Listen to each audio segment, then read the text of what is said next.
Hello, Louisville. Guess who's coming to dinner?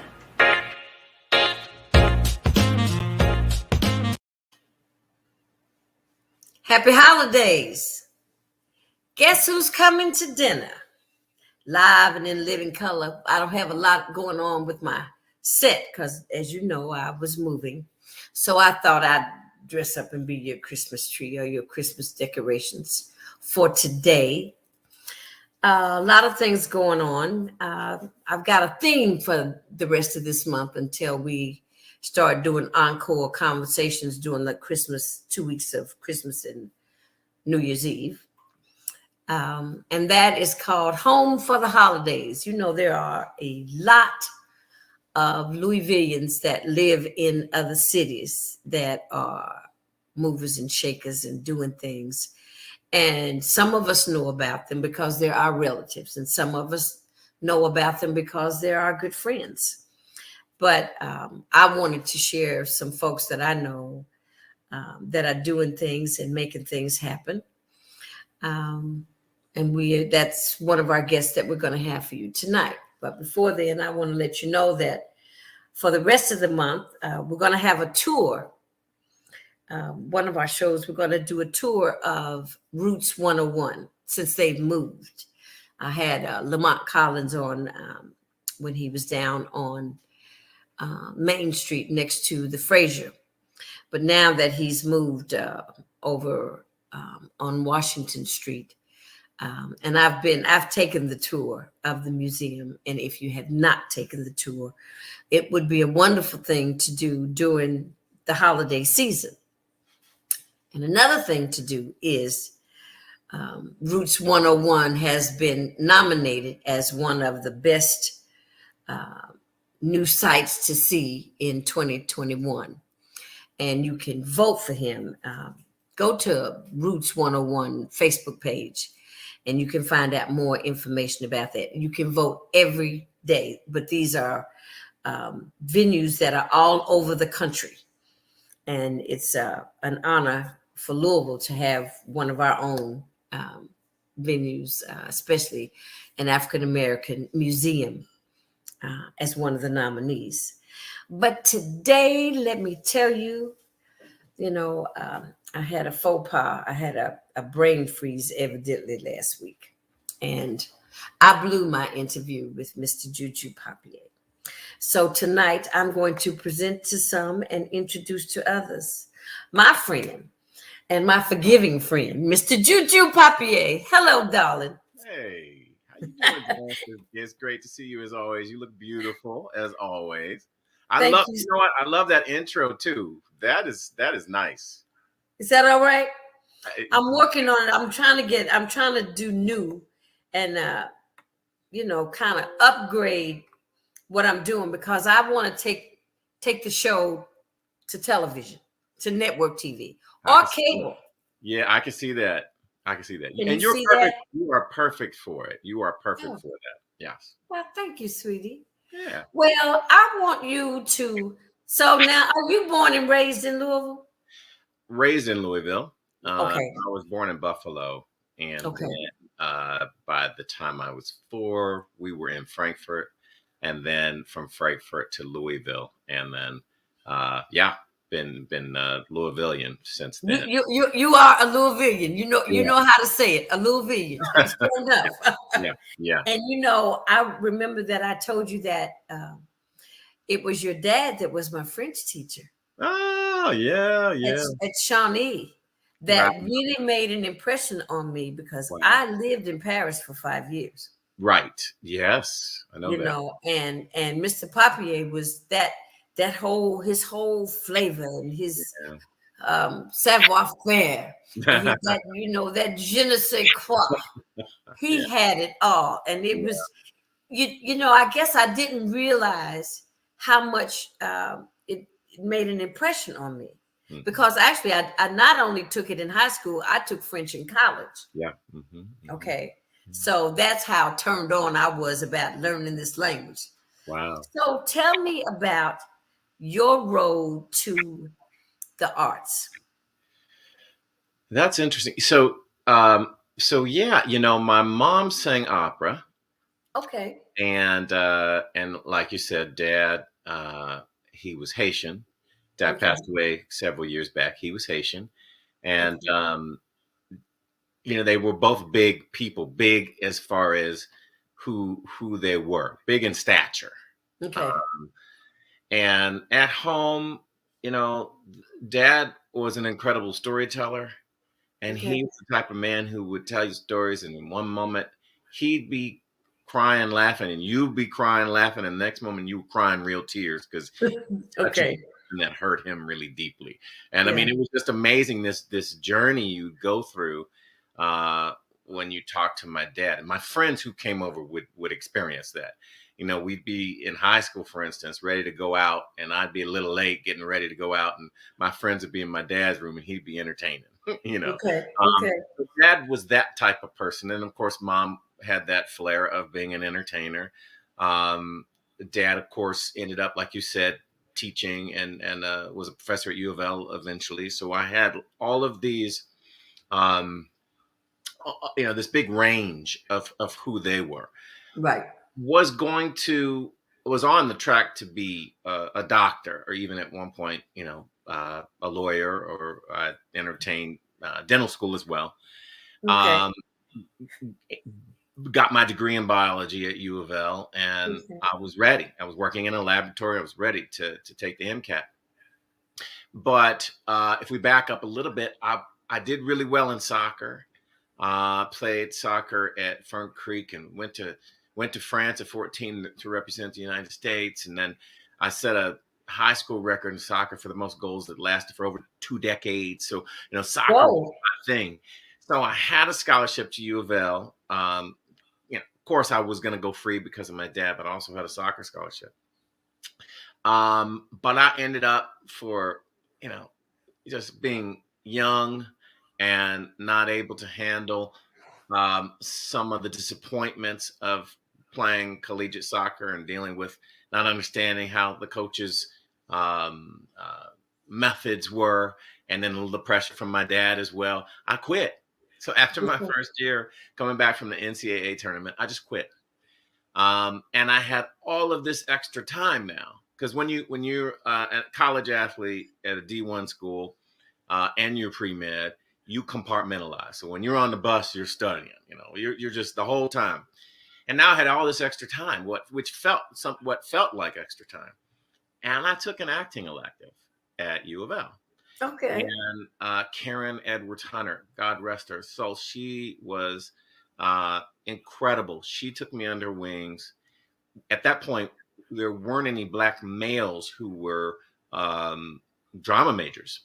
Uh, Okay. and then she introduced me to B. Boyd and Renda Lundstrom, and they all made me leads. Now, I was like, from my parents, I could hold a stage, but I was green. I wasn't refined as an actor, and I Mhm. wasn't thinking about pursuing it. But from that came the opportunity to work at Video Bread doing training films. So I did and commercials. So I did Kentucky Fried Chicken training films, and that was incredible because you can make $400 in a weekend, and we're Okay. talking $400 for a college student in the '90s, right, and early Okay. late '80s, '90s, right. So that's a lot of money. Uh, Right. I was like, oh, this is cool. I ended up doing a National Drug Free America commercial, and they were supposed to only use Louisvillians for extras. They had cast it in New York, they had cast it in LA. And long story that I'll make a little shorter, the woman who was producing it from New York liked what I did so much. She said, we want to make you the lead. That didn't work out. But after the end of that commercial, she grabbed me, took me into a trailer. I think we shot it at Atherton, shoves a card in my hand and says, what are you doing in Louisville? Come to New York. I'll manage your career.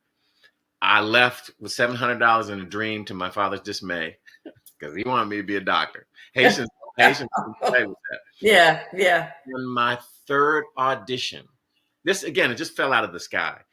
They worked me for a while. We auditioned as somebody who didn't have an agent, but I was freelancing with an agent finally, and my third audition with that agent was for Sesame Street. And 5 callbacks later, I was on the show. So I went from, and the agent told my manager, he's green. He's talented, but he's green. If he gets something, we'll sign him. She didn't expect me to get it. So, Okay. and then of course I got it. She's like, okay, let's sign, of course. Right. And that started my career.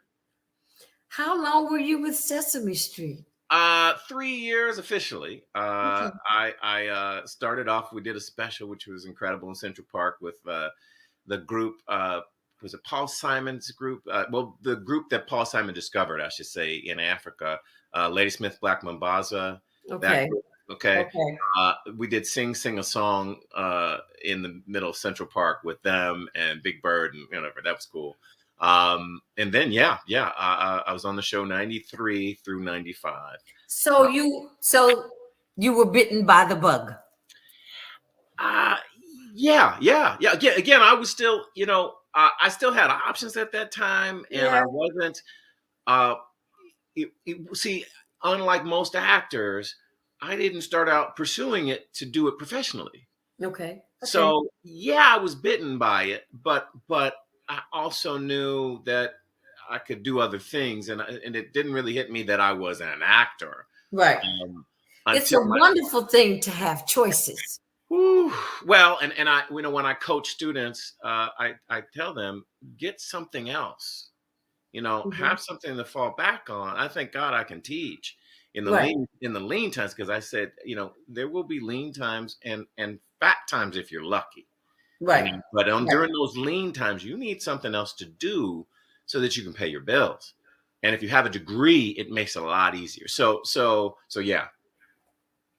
I'm of that same mindset, Juju, because I dropped out of Kentucky State to go sing with the New Birth. Wow. Okay. And the New Birth was 17 people. Okay. So we didn't make any money. My first royalty check was like $27. Wow. I said, oh no, this will never do. Right.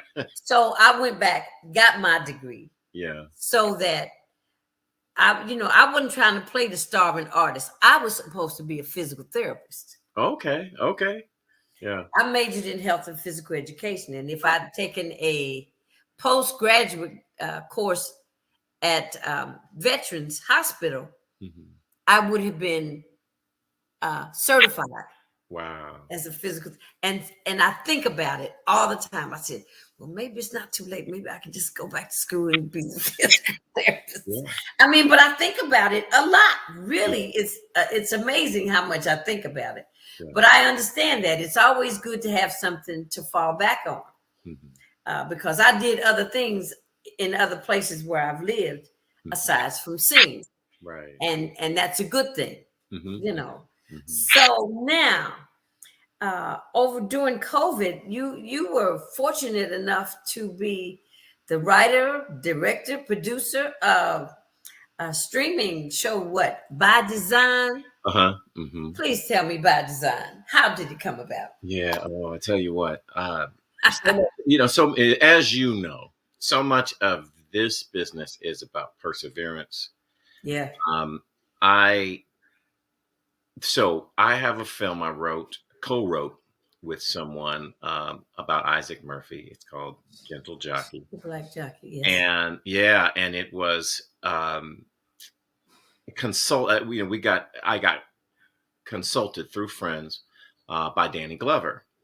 And he read it and liked it, and he encouraged me to change it a little bit and do some other things. We did, and then the script got optioned in LA. I was running and had started and was running Fern Creek High School's TV film production department, but my script got optioned, and so I went back to LA.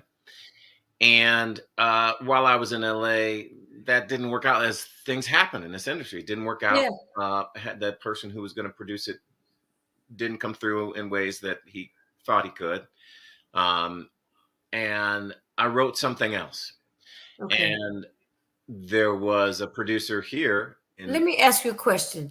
Sure. Isn't that where I met you, Juju? Was at Fern Creek? I was substitute teaching. Yes. I was trying to remember where we met. I'm saying, you said Fern Creek. I'm saying, That's where I met him. I went down. I came. You showed me your whole studio. Yeah. Because I was amazed at they had that know. kind of program. Yeah. I again was really fortunate to put that together. I mean, we got funded for all of that equipment, and I literally built it from scratch. Wow. And then Do they still have it? They do. Oh, Someone else wonderful. is doing it now. Yeah. That's okay. But you started it. Yeah. I did. Yeah. Wow. So I ended up back here because there was a producer in town who said he could help raise funds for a project. That led to about a year and a half of waiting for funding. Yeah. And there was a financier I was talking to who said he had 500 grand for a project. And that's a lot of money. And I'd never asked anybody for that kind of money. And I was on eggshells. Like, I didn't want to mess it up. But he'd blow off a meeting every once in a while. And I mean, it was almost like a game. And finally, I got enough courage in 2018. And I told him, if you can't give me the funds, if you can't deliver the funds if you can't make a decision by next week, I'm going to find somebody else. And I didn't have anybody else. but you had to bluff a little bit. But he didn't deliver. I said, okay. And I wrote down what my 2019 was going to be. Literally wrote it down, what my 2019 was going to be. I wrote down how many investors I was going to meet. I wrote down all these things that were going to happen out of faith. And it's amazing how looking at something like that in the morning, looking at something like that in the night, adjusting it as you gain those goals or as goals don't become as important. It's amazing how much that can affect you and how you can see opportunities to manifest those things that you've written down. Right. And I've always said that it's movement that creates opportunity, but sitting on the platform waiting for someone else to engineer your train is never going to work. No, you got to get on that train and engineer it. It's like the train is the movement and the tracks are the opportunities. And every once in a while, there's a saying that I have a calendar that has quotes for every day of the year. And it says, good things come to those who wait, but not as quickly as those who go out and get them. Love it. Yes. It's so true. And that I really manifested by, because movement can be writing something and putting that action in your head. So, and then I started seeing these opportunities. They became clearer if something was an opportunity. Some people have never asked to help me fund a project. All of a sudden I saw them as opportunities and I saw them as, you know what, this would be something that would mutually help us because I believe in these projects. And it got to the point where I said, you know what, I'm tired of waiting around for money. Right. Can I create I asked what I call the impossible question. And I said, can I create a project for nothing? That was the impossible question. French kiss. Yeah. In this industry, you can't do that. But I said, and so then I talked to a friend of mine, Nathaniel R.A. Spencer, and I told him about the idea to do a series. Let's do a TV show, make it short, make it about 40 minutes, so it's bingeable. And we could shoot over a long weekend. So if people do the work, if they come in and they do the work as actors, they do the work as crew, it won't take up some other paying gig. And maybe we can tell them, hey, we'll do it on deferment. When the money comes in, we'll pay you. We'll pay you. And he said, yeah. I was like, okay. And then I called another guy, Rolf Deakins, who's an international Emmy nominated cinematographer who had wanted to work on the other project. And I said, hey man, here's a scenario. I got this script. I don't have any money. But I think it's a good script. And I think I can get some actors. Would you do it? And again, he blew me away by saying, Jou Jou, I just want to work with you. Oh, God. That guy, to hear that from him, that was amazing. And he read the script, loved it. He flew from the Netherlands on his own dime to shoot the project for nothing. I took nothing, and my other producer took nothing.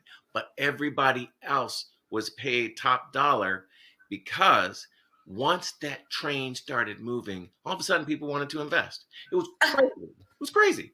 Really? Crazy. It started with everybody saying, "Hey, I think this might be deferment, or this is going to be deferment." To Now you use the word deferment, but back in the day, we used to say you do something on spec. yeah, yeah, yeah. Is that right? That's Basically, the same thing you mean. It means basically, as if we get money for this, I yeah, will be able to pay you. yeah. Basically, I mean that's what it was. But Yeah. again, that blessing is that once that train started moving, you know, Nathaniel's family, my friends, like people started saying, "I believe in this too." And so we shot the pilot for By Design, and it was 5 stars before we had a few haters, but that's going to happen. But it's uh, it's been 4 stars on Amazon for over a year, and Wow. and we are now in talks to finish the series. We did our pilot episode, and it's been well received. There's proof of concept. And now we're talking to some funders about finishing the show, as Oh, I'm working on wonderful. some other projects too. So that's By Design. Yeah, That's wonderful. yeah, And everybody they can watch it now. It's yeah. Amazon Amazon Prime. Prime By Design. by design. Yeah, All and right. if they put in my name, that will help because there's something else, one or two other things that are By Design. But if they put in Jou Jou Papailler and By Jou Jou Design, Papailler. Google search, it'll come up. Yeah, and y'all have to be able to spell Papayer. Yeah, yeah, So yeah.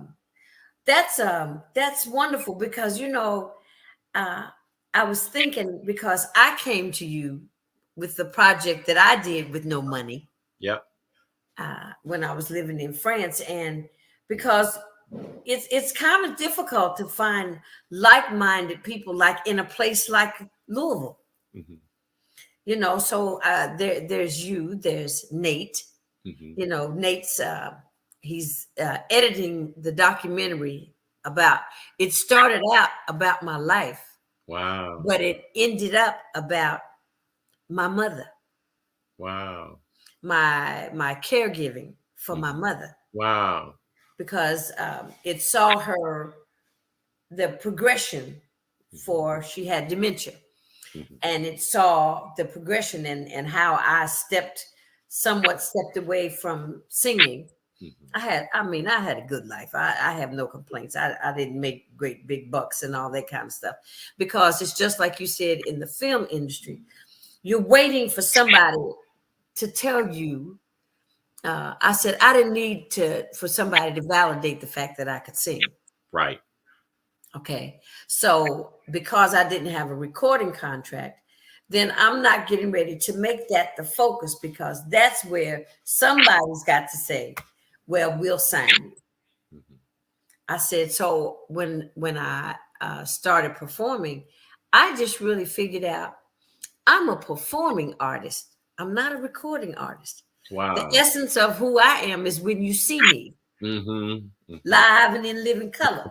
Yeah. You know what I'm saying? Yeah. So I do. then no one else has to validate my talent. Mhm. So then I was able to go around the world with my music, Mhm. where some people sitting there waiting to take the right song and the demo to somebody to say you're good. Somebody else says, no, we can't, not right now. Making all these, like you said, the Mhm. promises, just hold on for a minute. No, Mhm. man, wait, broke the bridge down, Mhm. so it's show business and entertainment and the arts. It's it's not for the faint of heart, and it takes tenacity, and you have to have the stick to itiveness. Mhm. You can't say I'm going to do it in a couple of weeks. It's not turning out like you want. Well, I was in Las Vegas for 3 years before I got into position to start doing the things I wanted to do, and that was even just to sing backup for somebody. Yeah. You know what I'm saying? So it's a lot of things that I think our youth here need to. They need people like you and like me, who say, "Well, we come from Louisville, and if we're able to do this and nobody gave us a book, nobody taught No. us how to, huh? Uh-uh. Uh-uh. What'd you say?" I said, yeah, you're right. No one gave a book. But Yeah. you're taking the class at U of L in drama, and then it just opened your eyes up to something else. I mean, my mother thought I could sing. I was an athlete. I mean, a lot of similarities here. Yeah, yeah, there are. I Yeah. was an athlete. I wanted to be Wilma Rudolph Wow. until this little girl smoked me in the Mason-Dixon games. And I said, well, that's enough of that. And I decided I don't play games that I can't win at. Ooh, I like that.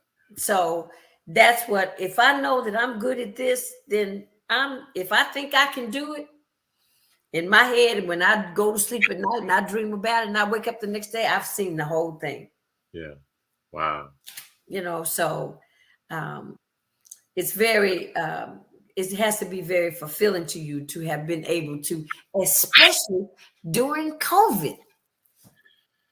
Yeah, that again, the things I've seen happen to me, and I've seen happen to others, but definitely in my life, the quote unquote biggest things for me have happened when I wasn't expecting them. Right. I've like I said, like going down that track, every once in a while, God, the engineer, will turn that track, and you'll go around a bend that you couldn't see what was around there. Yeah. And it will be bigger than what you imagined. And that has happened to me over and over again. Sesame Street was like that, but By Design was like that too, because so we shoot it and COVID hits. And I mean, the industry died. And here I was with this project, and I had investors who invested, and I didn't know if anybody would ever see the project. Writing down the things that I had written in 2018. Right. I had written things that also encouraged me, like, I'm enough, I am the oyster. I believe we can say the world is the oyster, but if we do, we're always looking to the world somewhere outside of us to get what we need. But if we are the oysters, then we choose who and what to share our pearls with. Right. So I say, give your pearls to the swine.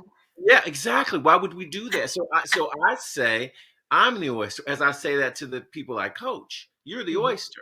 So I went, okay, I'm enough. I'm the oyster. And I said, but you know what?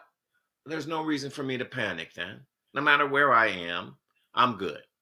And I got out of my head, and I got out of my selfishness, and I called a friend who's a producer in LA, and I genuinely called her to see how she was doing, because everybody was panicking. I said, how are you? And she goes, Jou Jou. She said, I'm busy. I said, busy? How are you busy? She said, well, because of COVID, everybody needs content. And I was going to start this platform with this gentleman, and in 5 months, but we decided to start it now. And as a matter of fact, your show might be great for our platform. Can I share it with him? I said, of course. Yeah. But you know how the industry is. Right. Okay, whatever. Great. Thank you. That's flattering, but I doubt if it'll happen. Literally within a few days, by that Wednesday, she's like, we want to sign. Can we have your show? So while most people have nothing during COVID, I'm getting a show launched on a platform, which was crazy. So yeah, that it was another one of those things that fell out of the sky. But I believe if you diligently move towards something, then other opportunities. If you keep moving. Just keep moving. I keep moving. Don't stop. I mean, even though I when I was taking care of my mom, Yeah. I'm rewriting French Kiss. Yeah. Okay. So now I'm gonna give you just a taste of this. French Kiss has gone from French Kiss 2 Okay. Okay. has gone from a love affair between the United States and Paris. Yeah. And France. Yeah. French Kiss has gone to, after the debacle of the orange guy and our relationship with our allies. Now listen to this. Now, the Queen of France, and will always be, because if you notice, they just honored Josephine. Okay. Did you see that? I did not see that. Okay. Okay. They just Josephine is the only African American that received full honors. Wow. By the French government when she died. Wow. Because she was a soldier. She was a French soldier.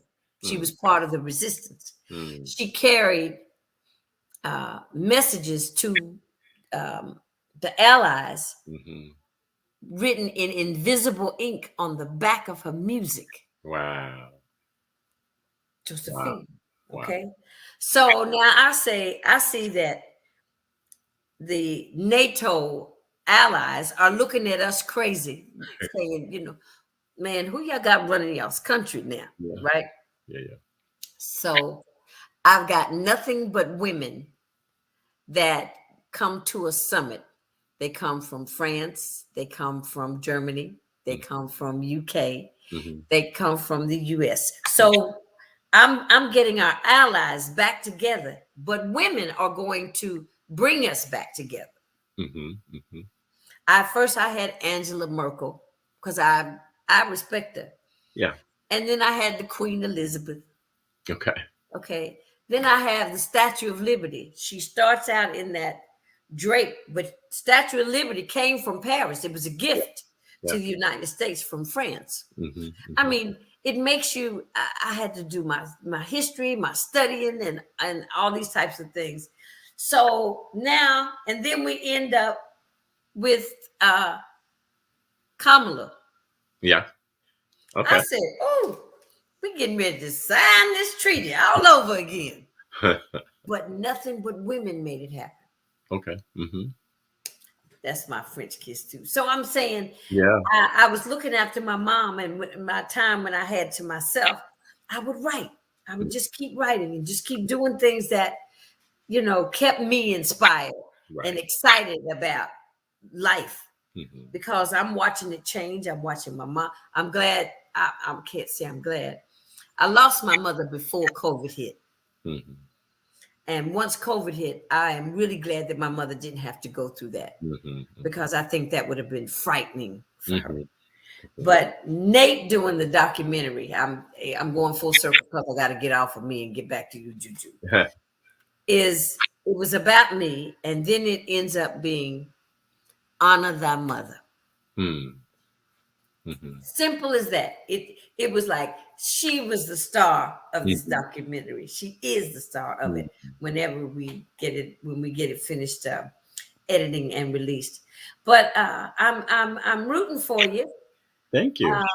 To keep on keeping on and making things happen. And your attitude, you know, you have to be positive to be in this arena. You know, where you, like you say, you got to wait on the money, and somebody says, I'll be there. I can fund this, and you're waiting and you don't want to seem like you're being pushy. But somebody got you on hold. It got you can have a lot of people on lockdown. Yeah. You know. So it's very interesting, because I met with a producer a couple of weeks ago when I was out in Vegas. And I don't know if you heard about it. The movie The Banker. I'm not sure. I may Samuel L. Jackson and what's his name? Anthony Mackie. Okay. They were black bankers, but they had a white man to front for them. Oh, okay. It's a period piece. Yeah. Okay. But they got Me Too 2 days before the movie premiered. Oh no. Yes. Wow. I mean, my friend was just devastated. Yeah.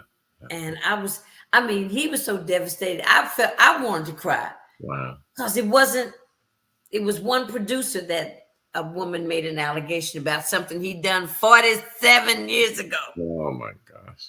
Yeah. So, all the twists and turns that come in life, Yeah.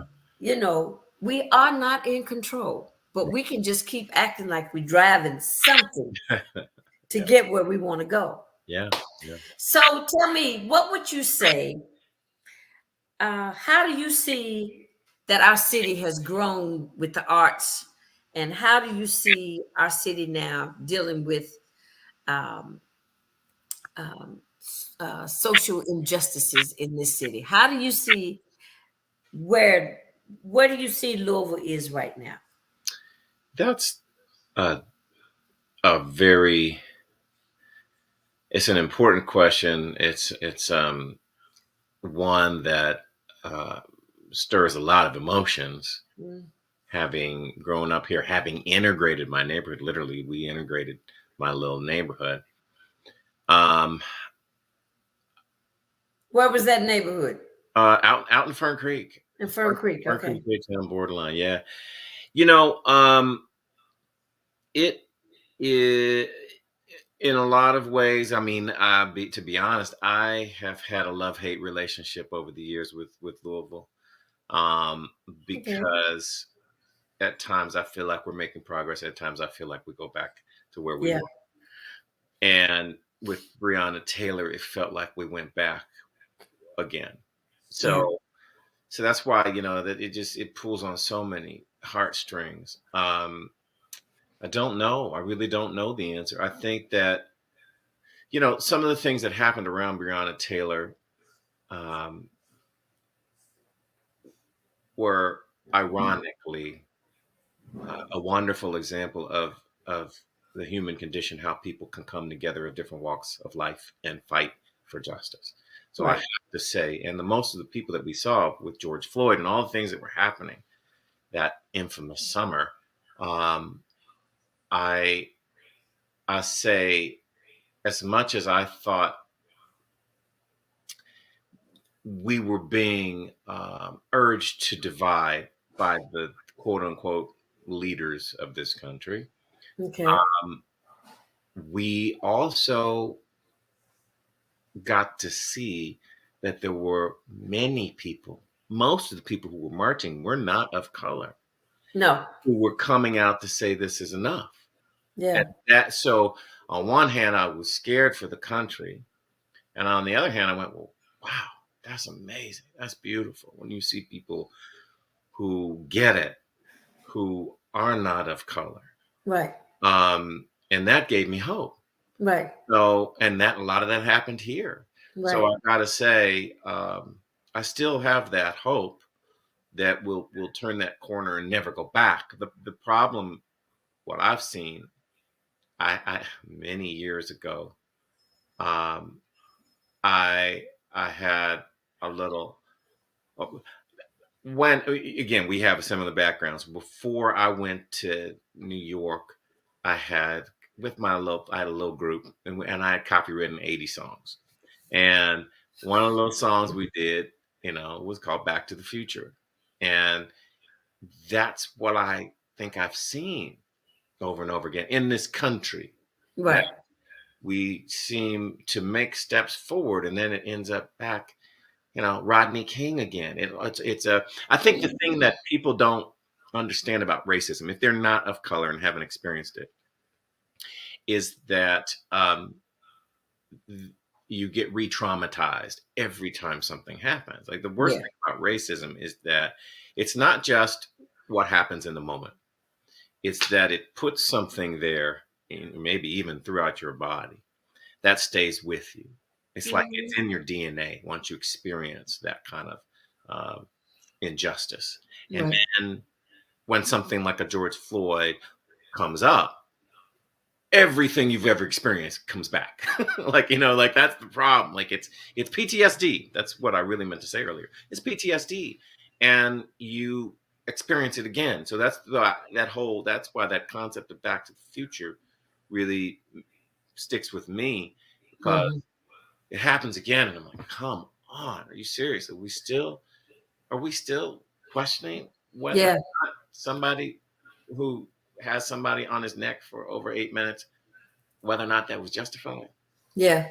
Real You know, it makes me think. Uh, I was traumatized. I had to admit to myself that because I carry those kinds of emotions easily, and they are evoked in me when I see somebody filming something on Facebook that's way out of line. I go back to Spike Lee's movie, and at the end of the movie, do you remember what was it? School Days. uh, what happens? At the end of the movie, he says, "Wake up." Okay, yeah, You remember that?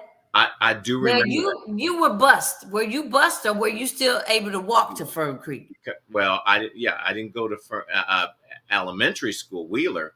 I could walk because I lived 200 feet away from that school. Okay, okay.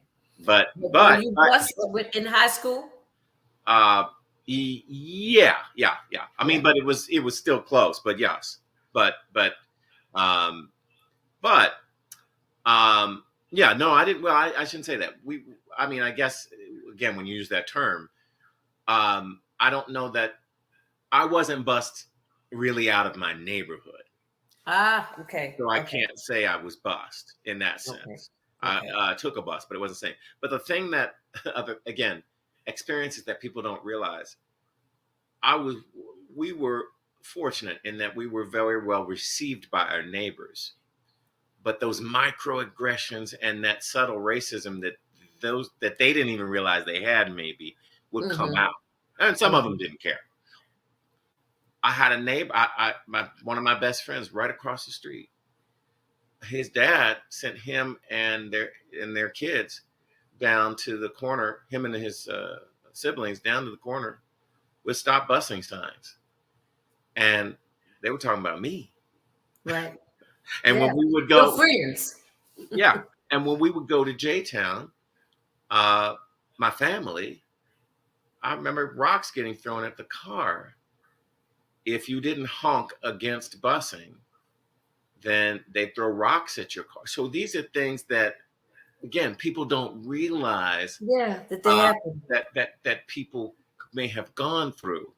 And when people carry that PTSD, people, again, that's small compared to maybe things you went through, and I know it's small compared to things my mom went through.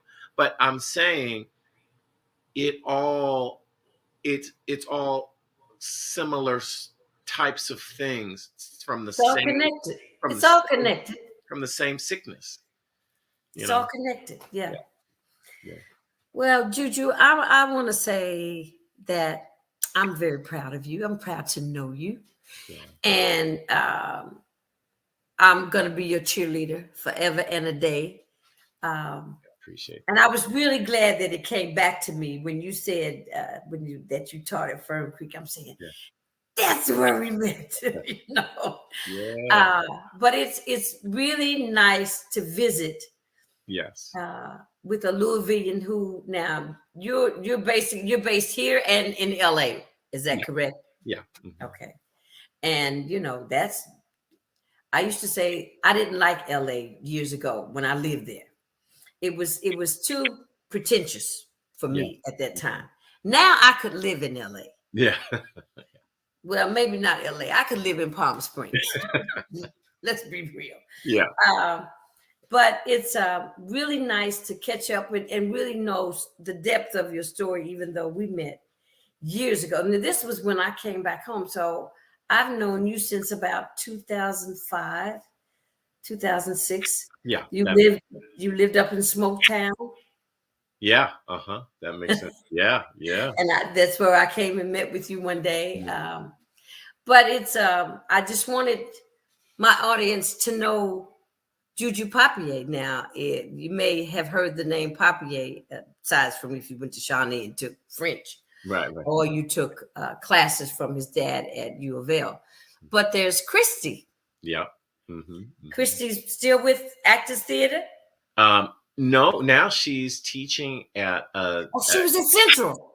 she was at Actors and then Central, but she is teaching at a college in San Bernardino now. So she's Shut up. Now look, Mhm. she left the roost. Yeah, she did. San Bernardino. Yeah, Wow. yeah, hmm That's cool. That's cool. yeah, Because yeah. last time I spoke with Christy, she was going to do a musical. hmm And she talked about maybe having, I don't know if I was going to, she wanted me to be in it or just come to talk to the class. hmm I think it had something to do with Pearlie because I played Ludi Bill Oh years ago wow, in Pearlie. yeah. I think she did. She was waiting to get, you know, all the rights to do the play and all of that Mhm. at Central.